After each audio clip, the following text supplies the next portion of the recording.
Hello everyone, welcome back. और आज मैं आपके लिए आपके प्रश्न का उत्तर एक लेकर आई हूँ, जिसमें आपने कहा था कि मैम आप ये ज़रूर बताइए कि बच्चों को हिंदी की मात्राएं हम कैसे सिखाएं। तो चलिए, मैंने एक छोटा सा प्लान बनाया है, जो अगर आप अपने कक्षा में उस पर को इम्प्लीमेंट करते हैं तो हो सकता है कि आपको एक बहुत अच्छा रिजल्ट उसका मिले। और अगर एक टीचर इसको कक्षा 1, कक्षा 2 और 3 में अभ्यास कराता जाए तो आने वाले वक्त में उस बच्चे की हिंदी की मात्राओं में गलतियां बहुत कम होने की गुंजाइश रहेगी। तो आपको जैसा कि पता है कि हिंदी में 11 मात्राएं होती हैं, कुल 11 मात्राएं हैं। अगर इन 11 मात्राओं का ज्ञान हम बच्चों को दे दें तो मुझे नहीं लगता कि उन बच्चों को आगे जाके कुछ परेशानी होगी हिंदी को लिखने और पढ़ने में। तो जिनमें से मात्राएं 11 हैं, लेकिन 9 मात्राएं बहुत ज्यादा इस्तेमाल में होती हैं। तो उनके ऊपर अगर हम फोकस कर लेंगे तो बच्चों को दिक्कत नहीं होने वाली है। तो चलिए देखते हैं कि हम इसको कैसे इम्प्लीमेंट करें, कौन सा ऐसा प्लान है जिसके तहत हम अपनी इन चीज़ों को ठीक कर लें और बच्चों को इससे हिंदी से जो एक फियर होता है, एक जो हिंदी की मात्राएं कैसे सिखाई जाएं, इसको हम बहुत आसानी से दूर कर सकते हैं। जैसे कि एक बार में दो मात्राओं को ही लें। कोई भी दो मात्राएं आप चुन लीजिए कि आपको इसी दो मात्राओं पर फोकस करना है, और जिसका अभ्यास आप कम से कम 7 दिन तक जरूर करवाएं।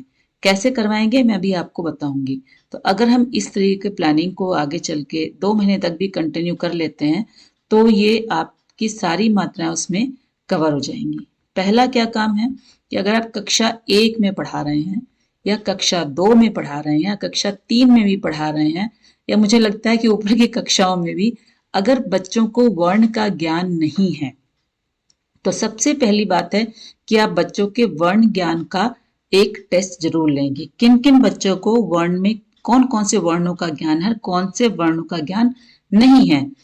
तो जिन बच्चों को जिन वर्णों का ज्ञान नहीं है उनका ज्ञान कराना बहुत जरूरी है। मतलब उनको उन वर्णों को बोलना, पढ़ना, पहचानना और सुनकर लिखना, ये सारी चीजें उनको आनी चाहिए। अगर वर्ण का ज्ञान नहीं होगा तो वर्ण का ज्ञान होना उसी तरह है जैसे कि एक बहुत बड़ा मकान आपको बनाना हो, तो उसमें एक एक ईंट को जोड़ करके जब आप मकान शुरू करेंगे तभी आपका मकान पूरा हो पाएगा। तो एक एक ईंट जो है वो यहाँ हमारी वर्ण का ज्ञान है, वो वर्ण है जिस पर हमें पहले दिन से फोकस करना चाहिए।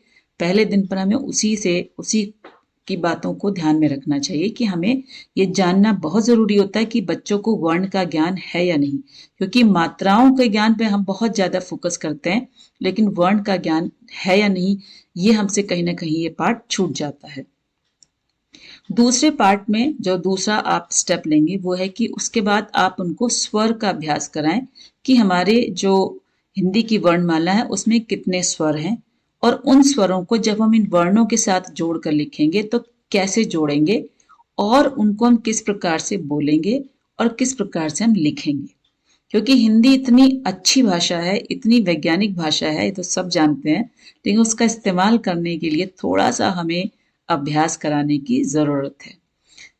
तीसरे स्टेप में आप क्या करेंगे कि एक वर्ण लेंगे और उस वर्ण में उस मात्रा को जोड़ना, उस मात्रा को जोड़ के साथ में उस वर्ण के साथ जोड़कर बोलना, फिर उसको लिखना और उसको लिखने का अभ्यास कराना। जैसे मैंने आपको एग्जाम्पल के तौर पे दिया है उदाहरण के रूप में कि म के साथ में अगर हम अ लिख रहे हैं तो म को हम इसी प्रकार लिख देते हैं। वैसे से कई तरीके आपको देखने को मिलेंगे, लेकिन जो सरल तरीका वो यही है, क्योंकि अगर मैं हलंत के साथ में सिखाऊंगी तो बच्चे कंफ्यूज हो जाएंगे।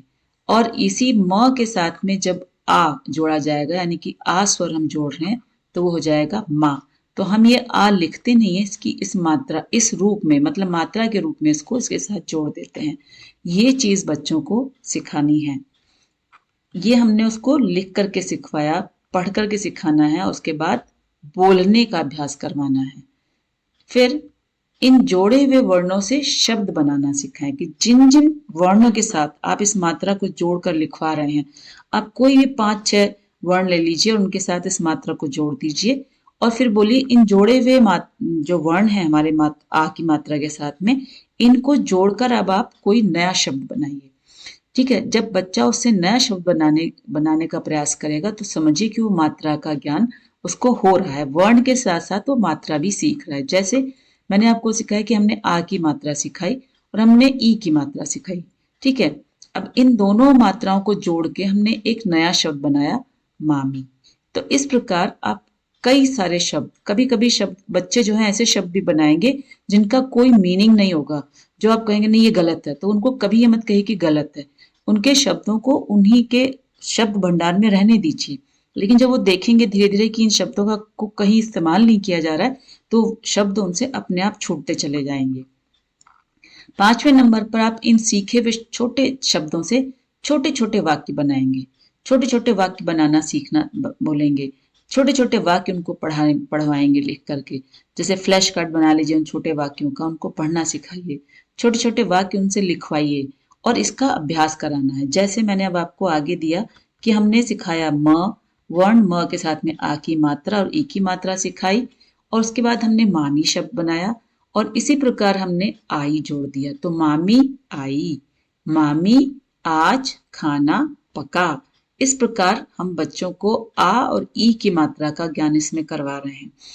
फोकस सिर्फ इसी पर रखना कि हम जो दो मात्राएं ले रहे हैं उन्हीं से रिलेटेड शब्द बनाएं, आप उन्हीं से रिलेटेड छोटे छोटे वाक्य बनाएं, उन्हीं पर अपना दिमाग लगाएं और बच्चों को लगाने दें।